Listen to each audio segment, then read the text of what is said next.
There are many people who believe that this present conflict is really about oil. And I wonder if you could say something about how you see the enormous oil reserves of Iraq being developed first for the benefit of the people of Iraq, and secondly to meet the needs of mankind. من المؤكد عندما نتحدث عن النفط في هذه المنطقة. When we speak about oil in this part of the world, we are an integral part of the world. We have to deal with others in all aspects of life, economic, as well as social, technical, scientific, and other areas.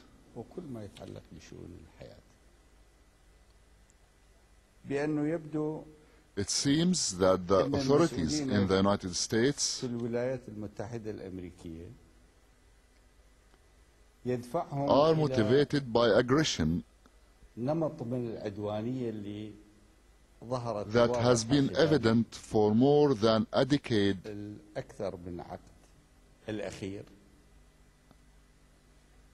against the region.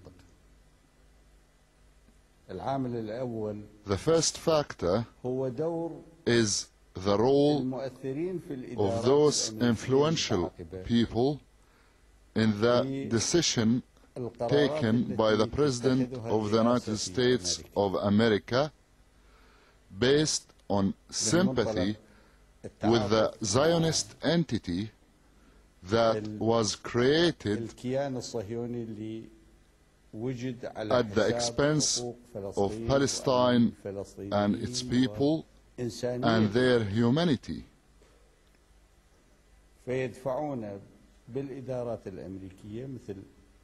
These people force the hand of the American administration by claiming that the Arabs pose a danger to Israel, without remembering their obligation to God and how the Palestinian people were driven out of their homeland.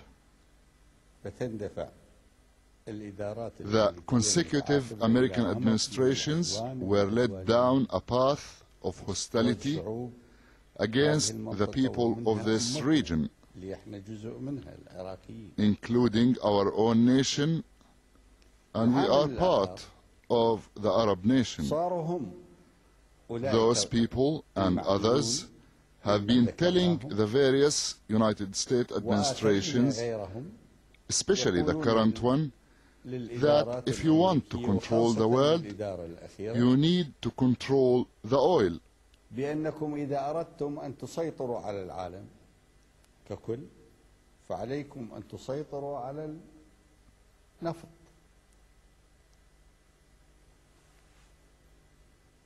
فمن أهم مستلزمات Therefore, the destruction of Iraq is a prerequisite to controlling oil. That means the destruction of the Iraqi national identity, since the Iraqis are committed to their principles and rights according to international law and the United Nations Charter.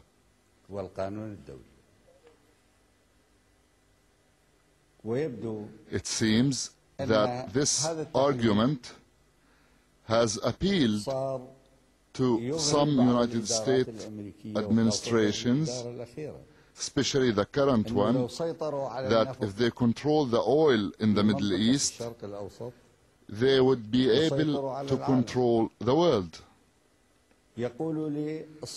They could dictate to China the size of its economic growth and interfere in its education system.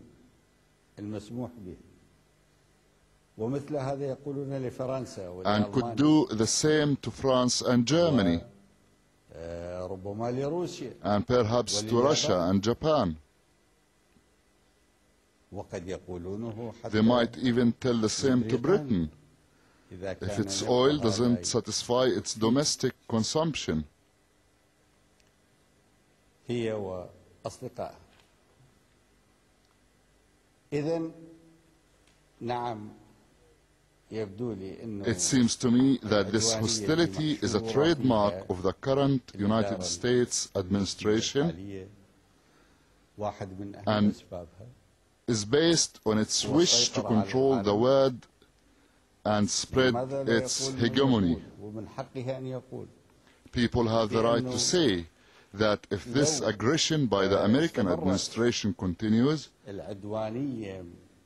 it would lead to widespread enmity and resistance. على المنطقة ستخلق عداء واسع وستخلق مقاومة وبالتالي we won't be able to develop the oil fields or the oil industry and therefore create worldwide cooperation as members of the human family when there is war, destruction and death. Isn't it reasonable to question this approach and conclude that this road will not benefit anyone, including America or its people? It may serve some short-term interests or the interests of some influential powers in the United States, but we can't claim that it serves the interests of the American people in the long run or the interests of other nations. There are tens of millions, maybe hundreds of millions of people in America, in Britain, in Europe and worldwide who want to see a peaceful outcome to this problem. And they are the real Americans, in my opinion, the real British, the real French, the real Germans, because they think of the world in terms of their children. I have 10 grandchildren. And in my family there is English, Scottish, American, French, Irish, Jewish, Indian, Muslim blood. And for me politics is about their future, their survival.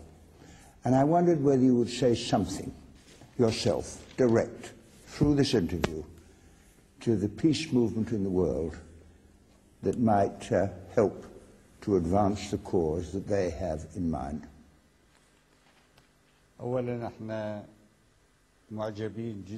First of all, we admire the development of the peace movement around the world in the last few years. We pray to God to empower all those working against war and for the cause of peace and security, based on just peace for all.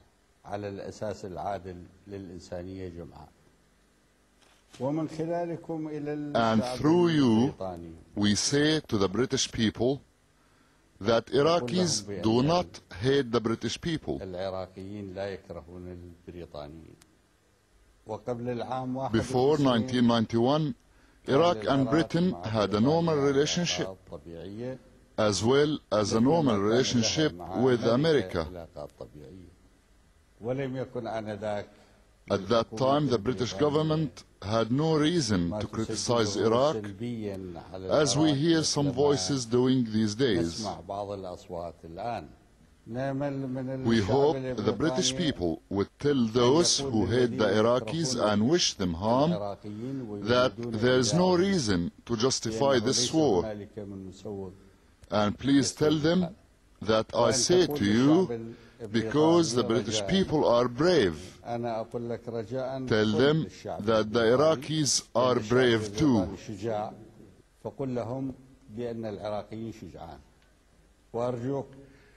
Tell the British people if the Iraqis are subjected to aggression or humiliation, they would fight bravely, just as the British people did in the Second World War.